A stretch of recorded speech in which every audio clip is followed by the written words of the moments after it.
C'est une buse de l'année, hein? Oui, tout à fait, oui. Elle a des bonnes performances, ça va? Oui. D'accord. Vanda, elle ouvre le bec, elle essaye de gober de l'air, ce qui est un petit peu atypique et ce qui peut faire penser à de nombreuses maladies, notamment des maladies respiratoires.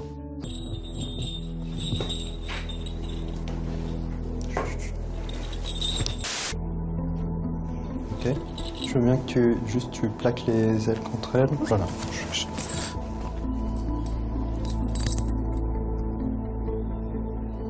C'est très très difficile de savoir sur la base simplement de l'examen extérieur, de savoir ce qui se passe chez un oiseau, parce que ce sont des animaux qui ont tendance à cacher leurs signes cliniques. L'idéal, ça serait de l'anesthésier et de regarder un petit peu au niveau... Salut mon gros, je suis là mon gros, salut. Salut bonhomme. Min surveille l'état de Jiang depuis plusieurs mois.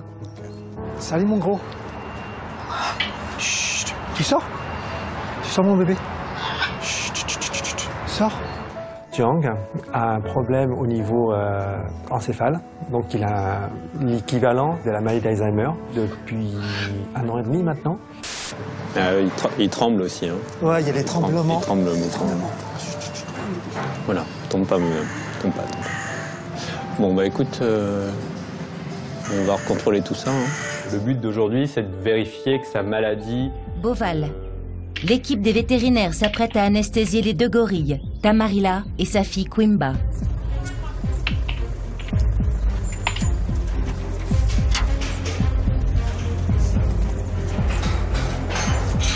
C'est bon pour vous? Ouais.